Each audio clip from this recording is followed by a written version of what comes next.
Olá, sejam todos bem-vindos à aula de imunidade inata e adaptativa. Essa aula ela faz parte da disciplina de Mecanismos de Agressão e Defesa da Universidade Cidade de São Paulo.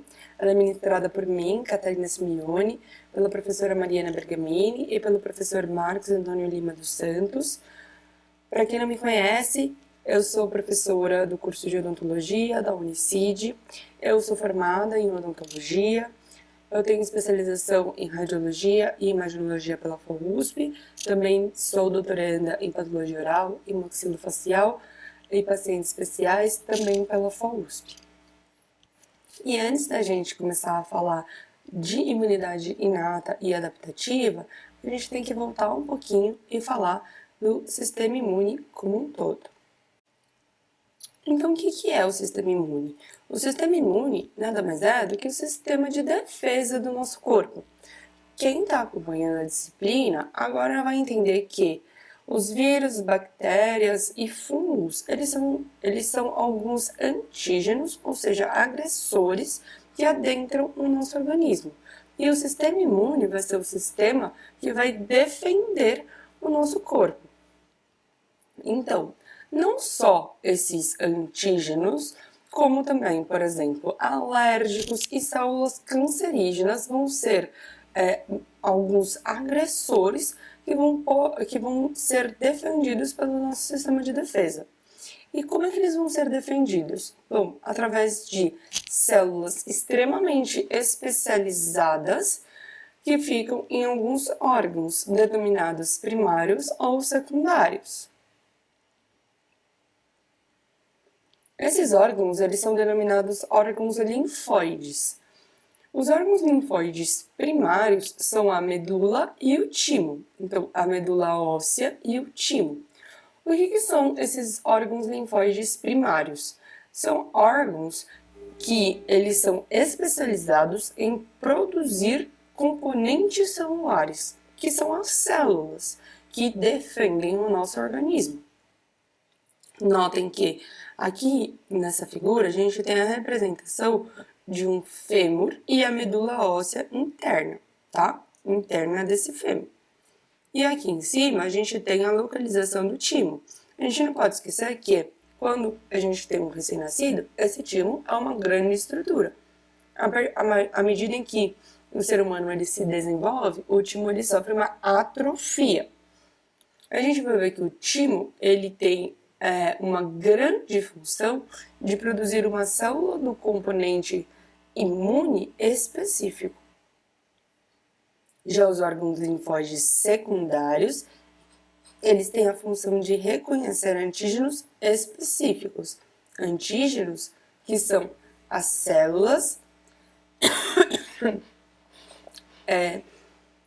que são aquelas células agressoras específicas. E notem que eles desencadeiam respostas imunitárias, como os linfonodos, que vocês devem conhecer como os nódulos linfáticos, as tonsilas. Então hoje a gente não chama mais de amígdalas e adenoides, a gente chama de tonsilas palatinas e tonsilas faríngeas. Então, que a gente tem aqui em cima, ó, tonsilas palatinas e faríngeas. A gente tem os linfonodos, então a gente tem aqueles linfonodos que são aqueles submandibulares. Os linfonodos vocês conseguem reconhecer palpando, tá? Vocês vão aprender a palpar os linfonodos, tanto os linfonodos submandibulares quanto os cervicais, lá na disciplina de estomatologia. A gente tem um apêndice e a gente tem um baço. Vocês também vão ver as placas de Peyers que ficam no intestino, tá? Além disso, a gente tem a capacidade de reconhecimento contra ameaças, que é denominada imunidade. Quando a gente tem uma grande capacidade de reconhecimento contra imunidades, a gente tem uma imunidade alta. Quando a gente tem um baixo reconhecimento contra contra ameaças, a gente tem uma imunidade baixa.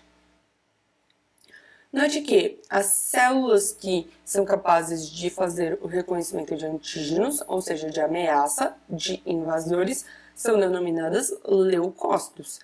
Leuco, a gente vai ver que vem do grego branco, que são brancas. Cito, a gente já viu que vem do grego lá na citologia, tá? Então, quitos, células. Então, células brancas. Aqui eu coloquei um exemplo para vocês observarem de monócitos, eosinófilos, basófilos, neutrófilos e linfócitos, que são as células brancas. Agora a gente vai falar de cada um das células brancas especificamente, com as suas características e as suas funções. E de uma maneira simplificada, a gente tem uma célula progenitora que vai dar origem a duas linhagens bem definidas, a linhagem linfóide e a linhagem mieloide. A linhagem linfóide vai dar origem aos linfócitos B, aos linfócitos T e aos linfócitos natural killer. Já a linhagem mieloide vai dar origem aos monócitos, aos basófilos, aos eosinófilos e aos neutrófilos. Os monócitos ainda vão dar origem às células dendríticas e aos macrófagos. E aí, entendendo um pouco isso, a gente vai dificultar mais um pouco. Então, vocês podem pensar nas células tronco. E aí, as células tronco, elas vão dar origem a um grande outros números de células. Aqui, ela é um pouco diferente. É que essa célula tronco, ela vai dar origem somente às células do sangue.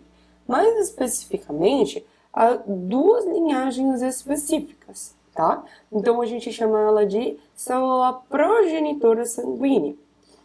Então, a gente tem uma célula progenitora sanguínea que vai dar origem a duas linhagens. Então, a linhagem mieloide, que vai dar origem aos glóbulos vermelhos, que a gente também pode chamar de hematócrito.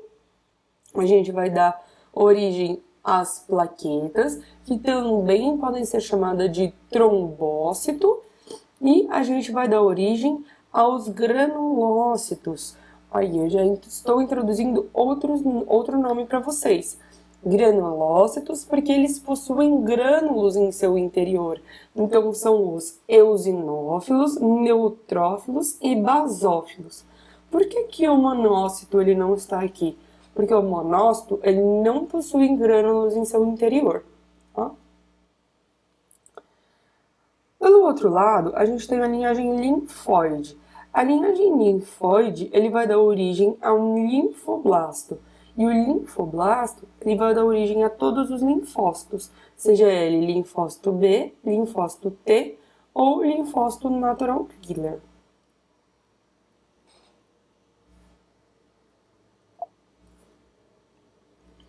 E aí a gente tem duas classificações. As células brancas que possuem grânulos em seu interior, que são os neutrófilos, eosinófilos e basófilos, e as células brancas que não possuem grânulos em seu interior, que são chamadas de agranulócitos, que são os linfócitos e monócitos.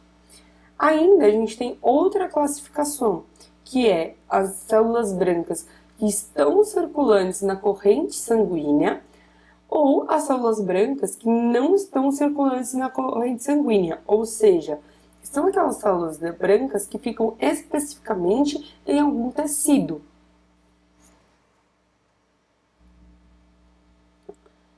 Os monócitos, eles são células circulantes na corrente sanguínea. Então, sempre que a gente for pensar em uma célula que está circulante na corrente sanguínea, a gente vai pensar no monócito. E aí a gente vai lembrar que o monócito, ele pode virar alguma célula. E aí a gente vai pensar na célula não circulante, que vai ser o macrófago. O macrófago, ela é uma célula atuante no tecido, tá? E aí a gente vai ver o que ela vai fazer no tecido. Então, notem que a gente tem os agranulócitos, e essa daqui é uma figura que eu gosto muito, porque ela é bem característica, tanto em questão de características, quanto em questão de de separação de classificação. E a gente tem os granulócitos. Então, note que a gente tem as células com grânulos e sem grânulos. E aqui as características. Se eu tenho maior quantidade de citoplasma, se eu tenho menor quantidade de citoplasma, se eu tenho um núcleo bipartido, se eu tenho um núcleo não bipartido, se eu tenho um citoplasma mais eosinofílico, se eu tenho um citoplasma com mais hematoxilina, tá? Que a gente vai ver no decorrer da aula. E a gente inicia falando, então, da linhagem mieloide. A linhagem mieloide...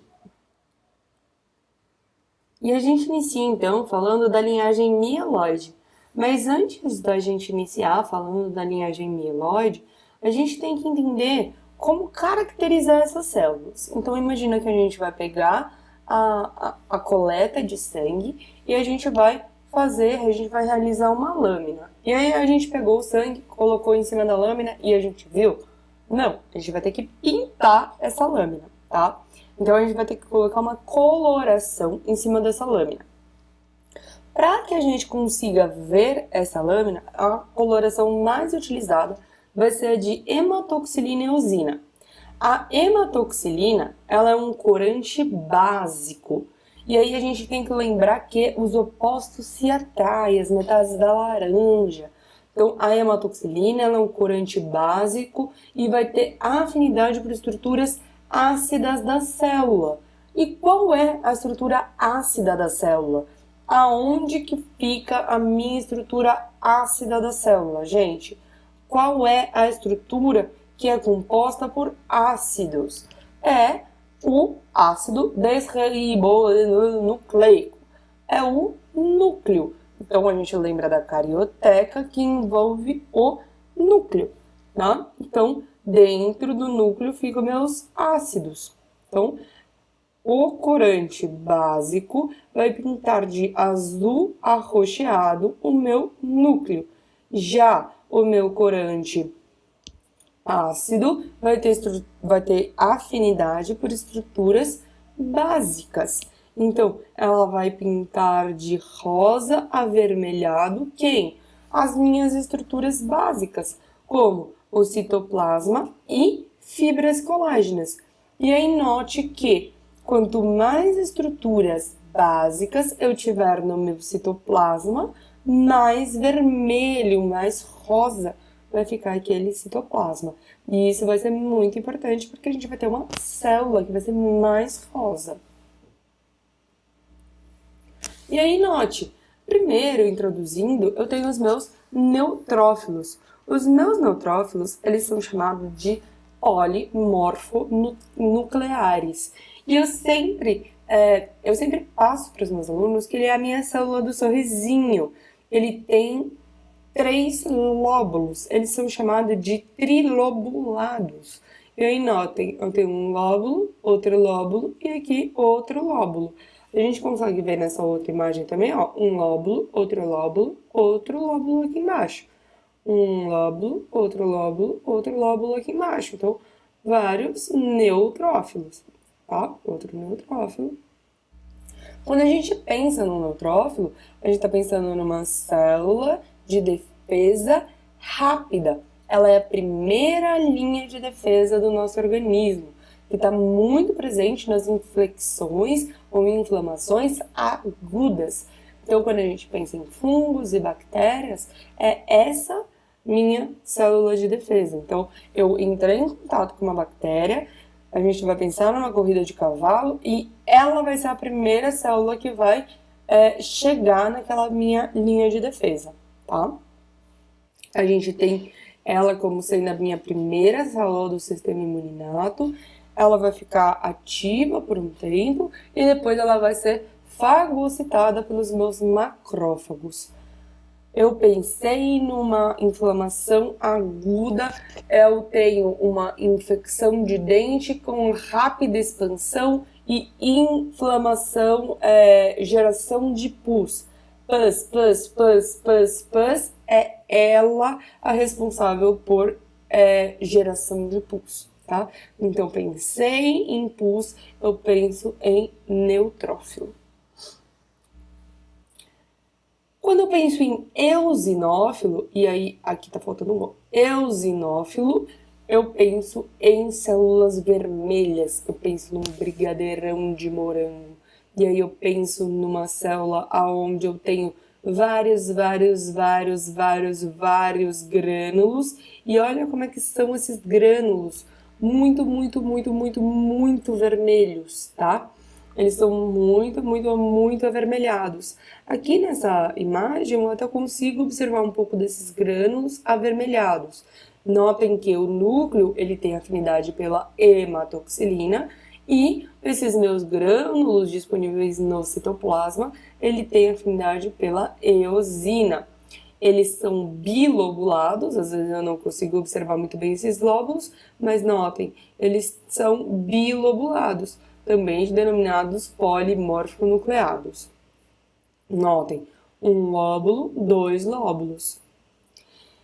Quando eu penso em intoxicações parasitárias, muito disponíveis na odontologia, eu penso em eosinófilos.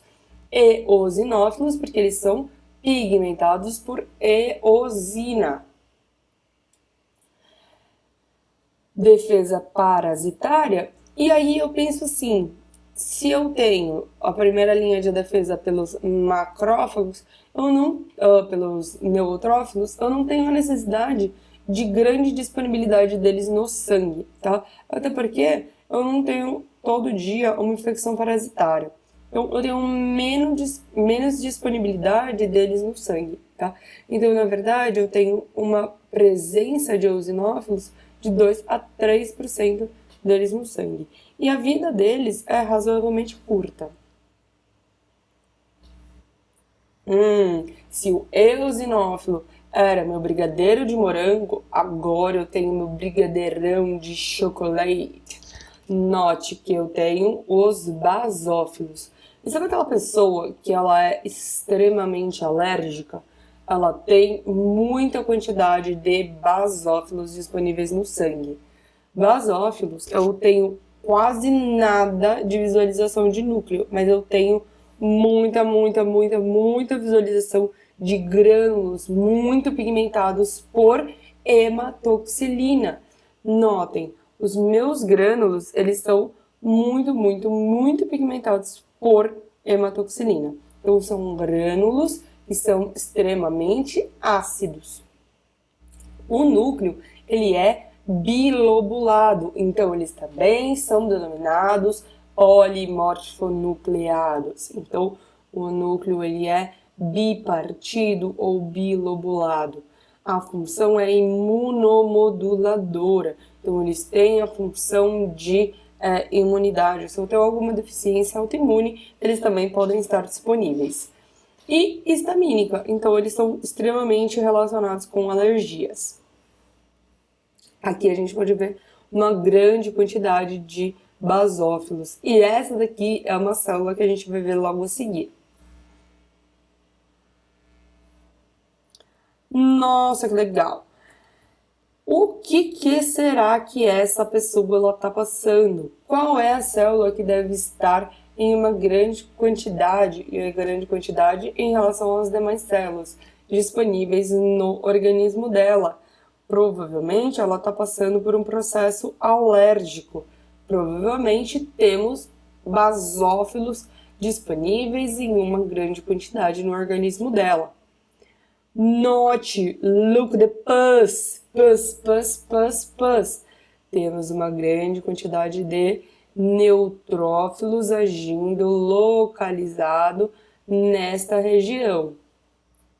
E aqui, o que essa pessoa está passando? Por uma infecção parasitária. O que deve estar no sistema dela? eosinófilos agindo contra esta infecção parasitária. E aí a gente adentra para os monócitos. Se eu tinha os polimorfonucleados com grande quantidade de grânulos em seu interior, uma célula que é muito próxima na questão de tamanho às hemácias. Aqui eu tenho uma célula gigante, tá? Essa célula, ela normalmente está localizada na corrente sanguínea. E na corrente sanguínea, ela é inativa, ou seja, ela não tem função. Se eu tenho um monócito disponível na corrente sanguínea, ela só está lá vivendo. Que maravilha! E olha lá, como que ela adquire função? No tecido. No tecido, ela se transforma em macrófago, tá? Lembra que eu falei para vocês que ela pode aparecer no tecido? E aí no tecido ela estava meio disforme? Vou até voltar um pouquinho para vocês. Olha como o meu macrófago, ele estava aparecendo aqui. Meu macrófago não, perdão, meu monócito, ele estava aparecendo aqui, em um formato denominado ovo frito, tá? A gente chama de ovo frito informalmente. Tem alguns artigos que eles colocam em aspas, tá? Mas é mais informalmente que a gente pode denominar formato de ovo frito. É quando ele se espalha na lâmina. Normalmente ele vai aparecer redondinho, bem grande, o núcleo ele pode aparecer nesse formato mais espaçado, ele não se lobula, por isso ele não é caracterizado como polimorfo nuclear, e ele pode ser invadido pelo vírus da HIV. Se ele for invadido pelo vírus da HIV, a gente tem todo aquele processo de retrovírus. Então vocês já aprenderam. Olha lá, agora sim, macrófagos. Os macrófagos vão ter as mesmas dimensões do monócito, só que agora eles vão ser ativos no tecido. Olha que legal as dimensões de um macrófago para um neutrófilo. O que acontece se eu tiver um macrófago no osso? Eu vou denominá-lo osteoclasto, tá? Então, depende da região aonde ele está localizado, eu posso ter um macrófago com outro nome, tá? O macrófago, ele também vai ser um apresentador de antígeno, e aí a gente vai ver o que isso significa mais para frente. A principal função do macrófago é fagocitar as células, tá? Então, note aqui, eu tenho um macrófago, note o tamanho do macrófago no tecido para um linfócito. Por que ele precisa ser tão grande? Porque ele vai fagocitar as minhas células, ele vai comer, ele vai digerir as minhas células.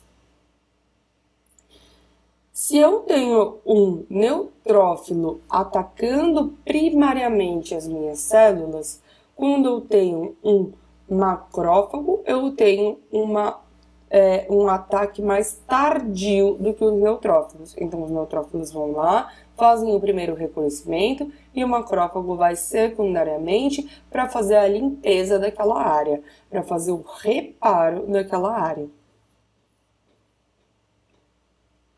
Já as células dendríticas, como a gente pode observar aqui, eles fazem eles pegam um antígeno, então eles pegam as células invasoras e eles apresentam aquelas células invasoras para os linfócitos. Eles fazem a introdução, eles fazem a identificação e a introdução e eles apresentam esse antígeno aos linfócitos. Note que a extrema importância delas é que elas não são circulantes, elas só fazem um reconhecimento. Onde a gente tem essas células? Pele olha, mucosa de trato digestivo e respiratório. Então, principalmente nas cavidades paranasais, é muito importante isso pra gente, tá? Partindo para a linhagem linfóide, a gente vai introduzir os linfócitos B e T, que nós vamos falar mais para frente em imunidade adquirida. Por que eles fazem parte da imunidade adquirida? Porque eles vão ter uma resposta mais específica do corpo. A imunidade humoral, que a gente chama, é aquela resposta que ela vai desencadear uma memória do nosso corpo. Já a imunidade mediada pelos linfócitos T vai ser aquela imunidade celular, ela vai produzir clones. Os linfócitos que a gente vai falar agora são os linfócitos natural killer. Os linfócitos natural killer vão ser aqueles que vão ser responsáveis por desencadear uma resposta responsável por matar a célula que está adentrando e fazendo mal ao nosso corpo. Os linfócitos, eles são células muito pequenas e eles têm praticamente o citoplasma e o núcleo do mesmo tamanho. Eles têm o tamanho muito próximo a uma hemácia e, enquanto os linfócitos B e T eles não possuem grânulos, o natural killer ele possui. O natural killer ele vai fazer parte de aproximadamente 10 a 20% de todos os linfócitos disponíveis no nosso corpo. E aí, como a gente acabou de falar, eles possuem grânulos. Note que o natural killer, por ele possuir grânulos, ele não tem o citoplasma e o núcleo muito proporcional um ao outro. E ele vai agir muito parecido com o linfócito TCD8, ou seja, ele vai levar a célula infectada à morte ou ele vai ativar o macrófago. E como que ele vai fazer essa ativação? Bom, imagina que a célula infectada, ela está lá sendo uma célula e o linfócito, ele vai reconhecer essa célula infectada. Não só a célula infectada, como também uma célula alterada. Então, pode ser, por exemplo, uma célula cancerígena, tá? Então, a célula cancerígena, ela vai estar ali no meio de várias outras células e ele vai detectar essa alteração. Então, uma vez que o linfócito natural killer detecta essa alteração, ele vai liberar esses grânulos, que são grânulos chamados de citotóxicos. Esses grânulos citotóxicos, eles vão agir destruindo essas células ou eles vão agir liberando citocinas que desencadeiam a apoptose ou morte celular programada, que vai realmente produzir aqueles corpos apoptóticos na célula. Além disso, o que a gente vê também? Que essas citocinas, esses linfócitos, eles liberam citocinas que vão agir contra infecções virais, bacterianas e protozoários. E aqui eu coloquei para vocês, se vocês quiserem pausar e tirar um print, um esquema, tá, de toda aquela célula indiferenciada. Agora eu já coloquei o nome para vocês, pluripotente, que vai dar origem às duas linhagens, tanto a linhagem mieloide quanto a linhagem linfóide. E coloquei para vocês toda a linhagem. Agora, quando a gente vai entrar em imunidade inata e imunidade adquirida propriamente dita, eu separei para vocês as células que vão fazer parte propriamente dita da imunidade inata e da imunidade adquirida. Então, notem que a gente tem o basófilo, neutrófilo, eosinófilo e monócito, com o macrófago, que vai, e células dendríticas, que vão fazer parte da imunidade inata e imunidade adquirida, que são os linfócitos propriamente ditos. Notem que a célula dendrítica, ela é uma célula apresentadora de antígeno que vai apresentar o antígeno ao linfócito, tá? Então, ela vai literalmente ser uma célula da imunidade inata que vai fazer a apresentação à imunidade adquirida. E aí a gente começa a introduzir a imunidade inata.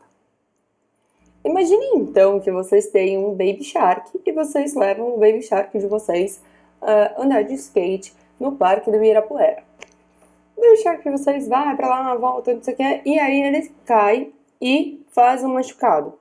Vocês acham que essa inflamação ela vai ser específica? E aí ela vai ser específica contra alguma coisa? Ela já vai estar formada? Se vocês levarem o Baby Shark de vocês de novo no Parque do Ibirapuera, ele cair de novo, ele vai, o nosso corpo, ele vai reagir da mesma forma, ela vai, as nossas células, elas vão lembrar de uma maneira exatamente igual a nessa situação específica. O que vocês acham? Essa inflamação local, ela vai ser do mesmo jeito? Então, eu trouxe para vocês, a imunidade inata, ela vai precisar ser rápida. Então, ela ocorre de uma maneira muito rápida. Ela já está pré-formada e independente de quantas vezes o meu Baby Shark caia, gente, eu não aumento a intensidade da minha inflamação com episódios subsequentes. Então, ele pode ir várias e várias e várias vezes no Parque do Ibirapuera, de patins, de skate, de bicicleta, eu não aumento a intensidade. Note que a especificidade é restrita a grupos moleculares, característica de determinados patógenos. E o que significam essas moléculas? Eu tenho lipídios, eu tenho carboidratos, eu tenho proteínas, e cada uma dessas proteínas de determinados antígenos, eu tenho a especificidade que vai ser mediada por células imunes. E quais que vão ser essas células imunes? Lembrem dos neutrófilos, minhas células sorridentes. Os neutrófilos vão ser as primeiras células que vão chegar na imunidade inata. Normalmente eu tenho uma característica de agudicidade na minha inflamação. E eu tenho os macrófagos. Então, a partir do momento que os meus neutrófilos chegam, consequentemente, posteriormente eu tenho os macrófagos chegando. Os macrófagos vão fazer a limpeza das minhas células. E aí, já que eu tenho essa primeira linha de defesa, evidentemente que nem sempre eu vou precisar que as minhas células, elas ajam. Por quê? Porque no meu organismo eu também tenho barreiras que vão limitar a entrada desses meus antígenos. Então eu tenho principalmente a pele. Antes da pele, note, eu tenho os pelos. Eu tenho a acidez estomacal que vai fazer com que esses meus antígenos eles não adentrem o meu sistema. Eu tenho a minha lágrima, e aí na minha lágrima eu tenho diversas enzimas, principalmente a lisozima. Eu tenho o suor, eu tenho a cera de ouvido e eu tenho o meu catarro. No meu trato respiratório, eu tenho o epitélio ciliado, que vai fazer com que através do meu catarro ele saia, tá?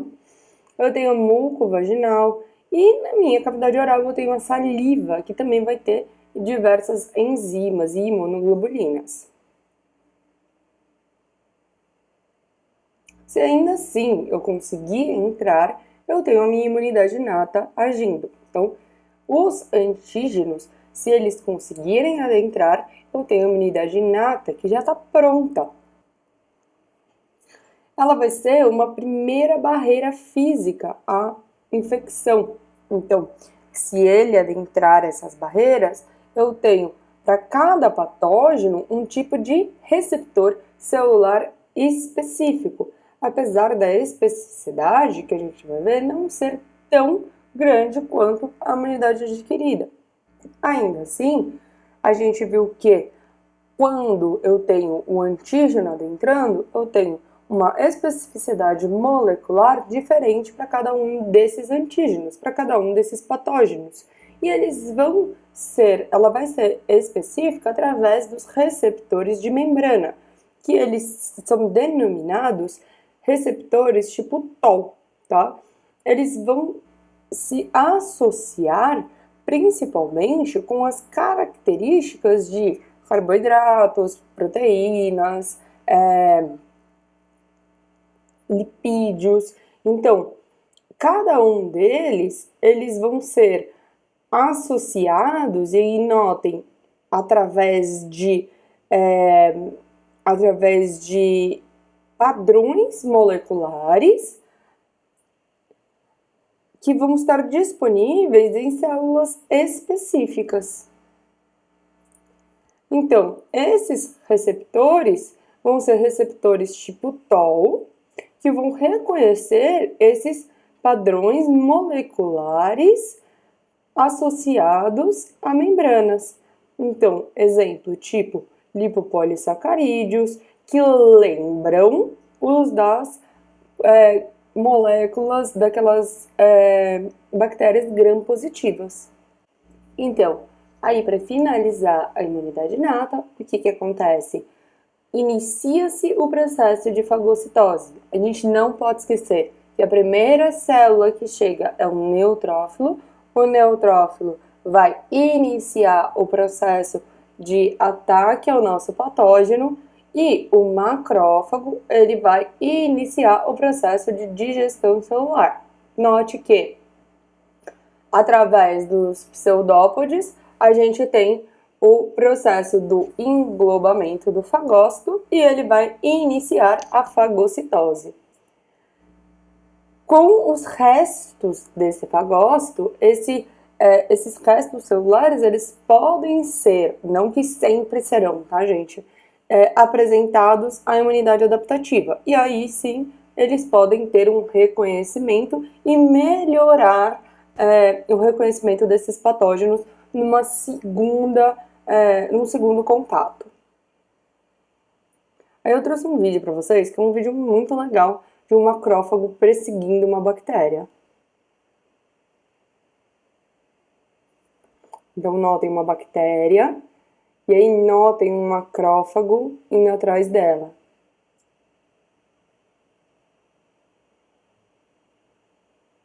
Ele vai parar. É muito rápido o processo do englobamento, ó. Tá? Ele já englobou ela aqui, e agora ele já vai fazer a digestão.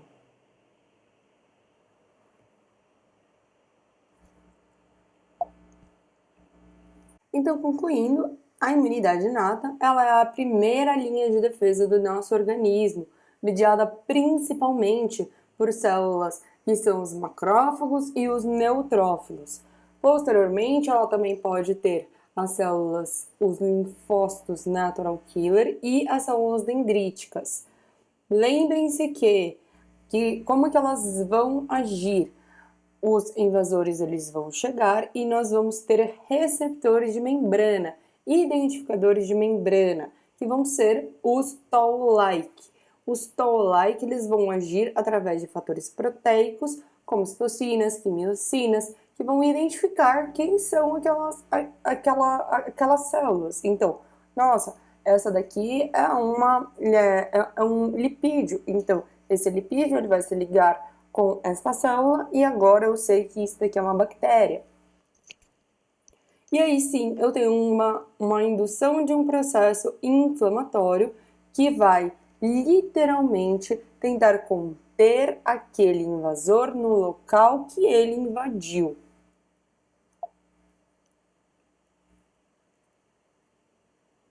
Eu não tenho a formação da memória imunológica, mas eu posso ativar a minha resposta adquirida, ou também denominada resposta imune adaptativa. Que é o que a gente vai ver agora, tá, gente?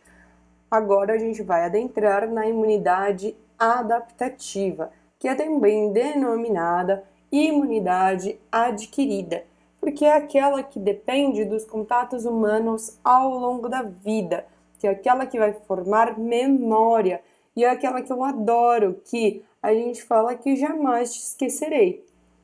Aqui eu tenho uma célula dendrítica que vai pegar aquele antígeno e vai apresentar aquele meu linfócito, ou seja, ela é altamente específica, tá? Então, eu tenho uma célula dendrítica pegando uma bactéria, um fungo, qualquer que seja aquele meu patógeno, e eu vou apresentar ao meu linfócito. Quais são as principais funções da imunidade adaptativa? Combater esses micro-organismos que ficam dentro das células, ou seja, que são englobados pelos fagócitos. Então, lembra daqueles restos celulares que vieram dos macrófagos? Ou que vivem dentro dessas células.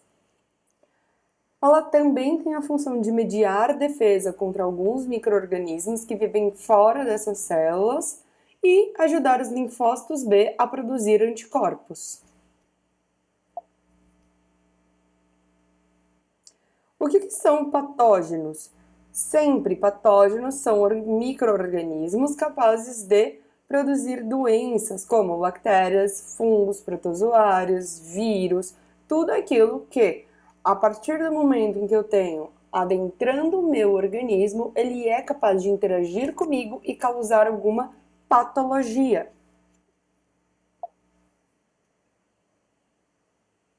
E aí agora nós vamos falar sobre os linfócitos T e linfócitos B. Quem serão, de uma maneira geral, os linfócitos T e linfócitos B? Linfócitos são populações celulares que fazem parte exclusivamente da imunidade adaptativa. E lembram que eu falei que eles têm praticamente a mesma proporção de núcleo e citoplasma? E que eles têm basicamente o mesmo tamanho das hemácias? Então, notem, eles têm o núcleo bem roxinho, eles têm a mesma proporção e praticamente o mesmo tamanho entre tamanho celular, né, de linfócito e hemácia.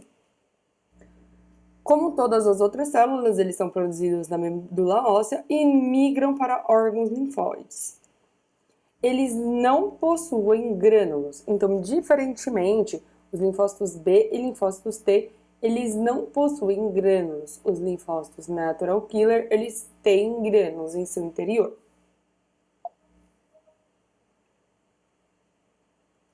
Notem que eles também possuem marcadores, padrões moleculares de patógenos associados, assim como na imunidade inata.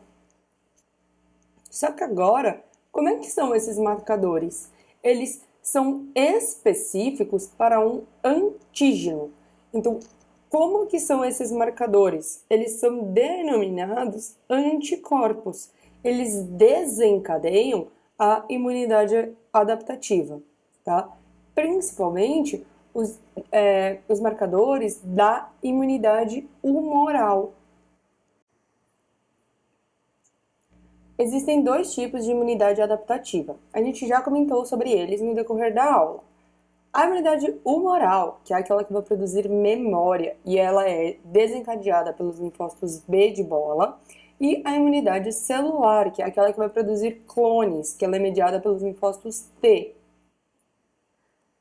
Agora a gente vai falar mais detalhadamente sobre cada uma dessas duas imunidades. Então, a imunidade humoral, que é aquela que vai produzir memória. Note, ela vai produzir uma memória por meio de anticorpos. Então, esses anticorpos, eles vão se formar por meio da liberação de proteínas. Proteínas o quê? Imunológicas. Aqui a gente tem a produção desses anticorpos de membrana com amplo reconhecimento de moléculas. Notem como são essas células B, né? Então, a gente tem esses anticorpos já muito bem estabelecidos nessas células. E eles vão se ligar aos antígenos de uma maneira que ela é denominada chave-fechadura.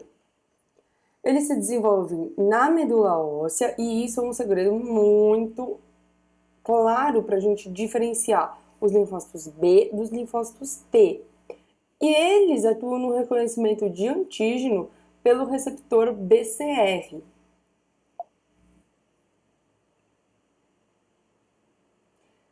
Diferentemente do linfócito T, ele não vai produzir clones, ele só vai atuar na chave fechadura. Então, ele vai ter antígeno, anticorpo, tá? Então, ele vai ter lá os anticorpos que vão estar na corrente sanguínea, os linfócitos B, eles vão estar na corrente sanguínea, ligado com os anticorpos, procurando por antígenos.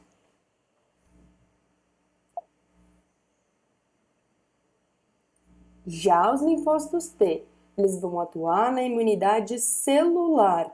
E notem que eles vão se desenvolver no timo. Então, quando o babysauro ele nasce, ele já nasce e ele produz uma grande quantidade de células T. Eles vão nascer e eles vão... Vai ser aquele período do desenvolvimento que eles vão ter a grande quantidade de multiplicação celular, principalmente de linfócitos T. Em seguida, essas células elas vão ficar onde se elas não vão se desenvolver? Nos gânglios linfáticos do corpo. Então pode ser denominado linfonodo ou como vocês devem conhecer, nódulos linfáticos ou gânglios linfáticos. Notem que eles só são apresentados por moléculas especializadas. Então, essas células, elas são denominadas células dendríticas. Então, imaginem que vocês têm um melhor amigo do mundo. E aí, esse melhor amigo, ele tá falando pra você: ai, você precisa conhecer esse boyzinho. Ai, você precisa conhecer esse boyzinho. Ele é a sua célula dendrítica. A sua célula dendrítica vai pegar você e vai te levar a conhecer o boyzinho, tá? Então, a sua célula dendrítica vai pegar você, que é o antígeno, e vai te levar até o linfócito T, tá bom? Os receptores para elas são os receptores TCR. Eles têm 3 diferentes tipos de linfócitos. Nós temos os linfócitos T auxiliares, nós temos os linfócitos T citotóxicos e os linfócitos T supressores. Então, os linfócitos T auxiliares, eles produzem citocinas, também denominadas linfocinas, que vão regular o sistema imunológico. Então, eles ficam constantemente observando se nada sai errado. Então, eu estou crescendo, estou vendo se minhas células estão crescendo regularmente. Teve uma célula que cresceu demais, então eu vou disparar um sinal que ela está crescendo demais. Eu estou me diferenciando. Note, me diferenciei de uma maneira irregular. Então, eu vou disparar um sinal de que essa célula está diferenciada erroneamente, assim como a proliferação celular. Os linfócitos T citotóxicos, eles vão atacar diretamente o patógeno. Então, que nem a gente falou no linfócito natural killer. Então, a gente vai liberar uma citocina, tá? Que vai romper membrana celular. Principalmente aquelas que potencialmente são malignas.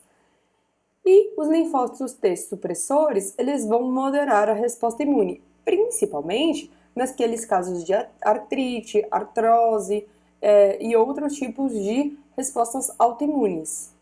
Bom, e como isso ocorre? Determinado antígeno, ele entra em contato com a minha célula, ele entra em contato e a minha célula, ela reconhece esse antígeno pelos padrões de reconhecimento molecular da minha célula e ela começa a desencadear, a produzir clones para que eu consiga agir contra esse determinado antígeno. Note que em algum período do tempo, os meus linfócitos B de bola, eles vão estar prontos, vão começar a produzir a memória humoral, eles vão começar a produzir a memória para que em uma segunda reinfecção eu já tenha aquele anticorpo contra essa determinada doença e eu consiga auxiliar esses linfócitos T a combater essa determinada infecção. E uma coisa que eu gosto muito, muito, muito de enfatizar para vocês é que nada acontece sozinho. Então, quem já viu Olimpíadas, quem já viu qualquer tipo de corrida, sabe o que eu vou falar, tá? E a gente pode fazer diversos tipos de associações. Mas o que eu mais gosto de fazer é com a corrida de cavalo, tá? Eu acho que é o que mais fica lúcido para vocês.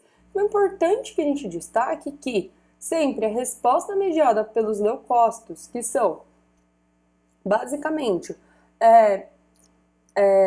os granulócitos, né? Então, neutrófilo, eosinófilo, basófilo e os macrófagos, junto com as respostas mediadas pelos linfócitos em si, que tem a presença dos anticorpos, elas acontecem simultaneamente, tá? Qual que é a diferença? É que um vai chegar primeiro, tá? A diferença é que um vai estar lá na linha de chegada primeiro. Então, por exemplo, se eu tenho uma resposta imunológica aguda, eu tenho uma linha de chegada. O cavalo neutrófilo, ele vai chegar primeiro. Isso quer dizer que o linfócito, ele vai ficar lá na baia? Não. Vai todo mundo sair correndo, tá? No meu organismo, todo mundo vai sair correndo. A hora que alguém adentra meu corpo, então na hora que o juiz ele dá o tiro para cima, de repente todo mundo vai sair correndo da baia. Porém, alguém vai chegar primeiro. Os outros, eles vão ultrapassar a linha de corrida? Vão.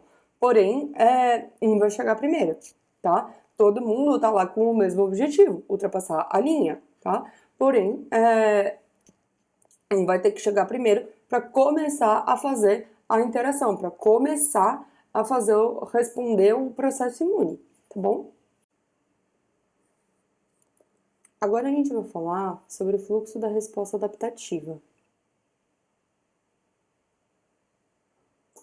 Como já dissemos, de uma maneira simplificada, a gente tem a imunidade humoral e a imunidade celular.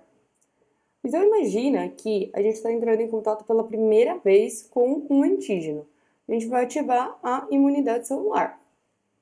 Então, a gente entrou em contato pela primeira vez com o vírus da influenza. Esse vírus da influenza ele vai desencadear a imunidade celular. Essa imunidade celular ela vai produzir diversos tipos de clone.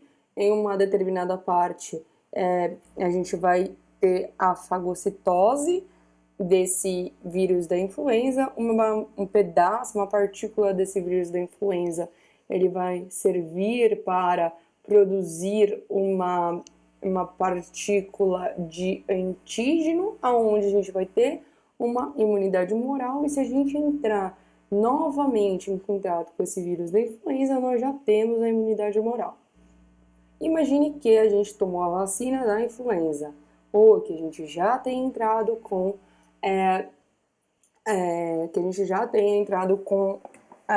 em contato com o vírus da influenza desse ano. O que vai acontecer é que a gente já tem a imunidade humoral, então a gente vai ter o reconhecimento dos pumps, determinado antígeno entra em contato com a nossa célula, com o nosso linfócito, só que a gente vem diretamente para o reconhecimento desse antígeno. Então, a gente tem a imunidade humoral. Só que a gente tem que lembrar que não é tão simples assim. A gente tem, além dessa imunidade humoral e celular, todos os linfócitos auxiliares. Então, a gente está constantemente expostos a esses patógenos e a gente vai ter também as células dendríticas que elas vão apresentar esses patógenos para os nossos linfócitos T. Então, lembrem-se que essas células dendríticas, os nossos linfócitos T, eles não vão simplesmente chegar e vão, um patógeno, e pegar esse patógeno. Eles vão ter que ser apresentados a esses patógenos pelas células dendríticas, que vão ser as apresentadoras de patógenos. Essas células dendríticas, elas vão pegar este antígeno ou pegar uma partícula desse antígeno e apresentar ao linfócito T. A partir do momento em que ela pega este antígeno e apresenta ao linfócito T, esse linfócito T vai apresentar um crescimento e aí sim ele vai começar a realizar os clones, tá? Que a gente chama de expansão clonal.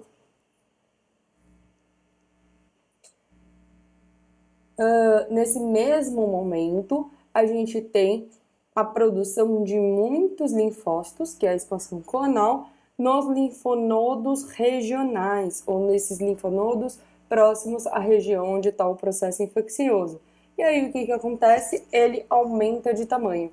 E aí eu coloquei para vocês os linfonodos de cabeça e pescoço. Então notem, a gente tem linfonodos pós-auricular, pré-auricular, a gente tem os submandibulares, a gente tem os maxilares, a gente tem os cervicais e intraclavicular.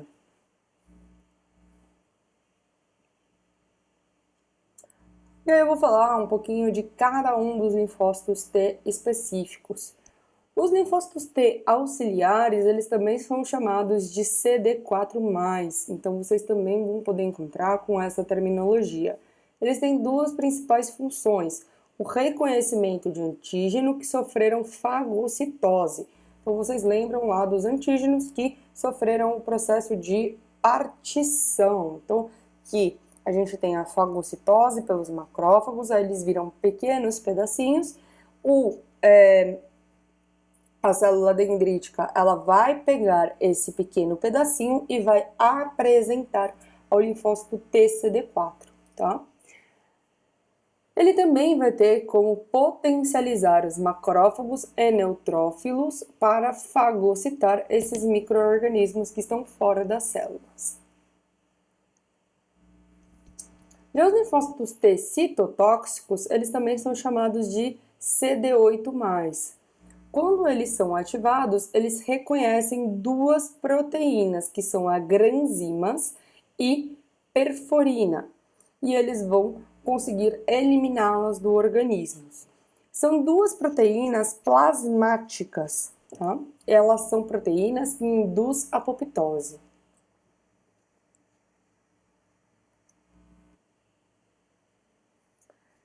E quando a gente fala agora de linfócitos B, eles participam da resposta imune humoral, produzindo o que a gente chama de imunoglobulinas, ou também denominadas anticorpos, tá? É a mesma coisa. Como que são os anticorpos? Os anticorpos, eles possuem as cadeias de dentro, que são as cadeias denominadas cadeias leves, e as cadeias que são as cadeias que parecem um Y, tá? Que é a cadeia de fora, que é a cadeia pesada. Esses anticorpos, eles circulam nos humores, tá? Por isso que os linfócitos B, eles são humorais. O que são os humores? São os líquidos do nosso organismo, que é o sangue e a linfa. Nesses humores, a gente tem o reconhecimento dos antígenos. E os antígenos, eles se ligam no local de adesão, que são as pontinhas do Y. Então, as pontinhas acima. Então, a gente tem a cadeia leve e a cadeia pesada, eles se ligam em uma cadeia leve e uma cadeia pesada, tá? Então, note que a gente tem uma cadeia leve e uma cadeia pesada, e esses antígenos, eles se ligam nessa pontinha do Y. E finalizando, a gente vai falar de algumas características da resposta adaptativa.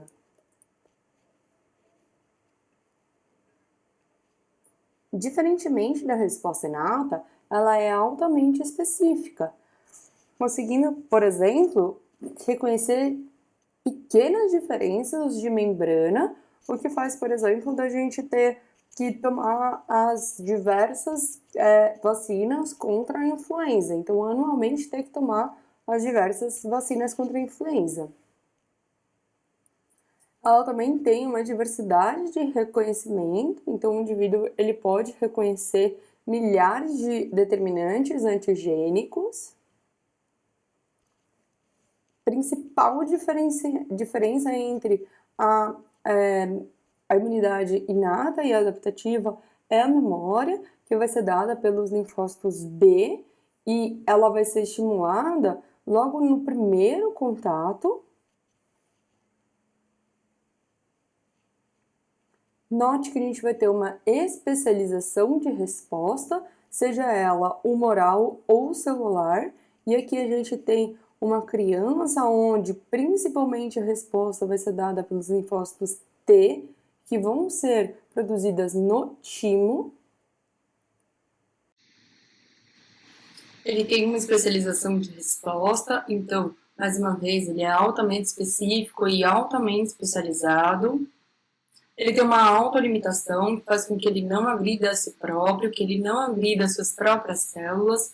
Então, ele tem uma tolerância a antígenos próprios, que faz com que ele não auto-reaja, a não ser em relação às doenças autoimunes, o que ocorre ao contrário, né? O que ocorre é a reação a si próprio.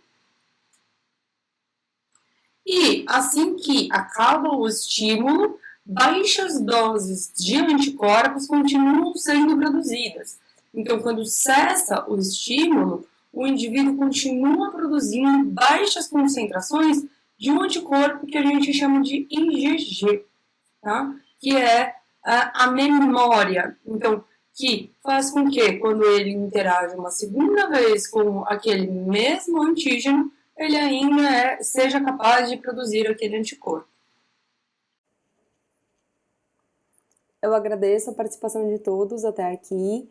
Eu me coloco à disposição caso queiram solucionar alguma dúvida sobre a aula, e eu deixo para vocês alguns outros materiais didáticos e vídeos no YouTube sobre o tema. Bom, beijo, gente!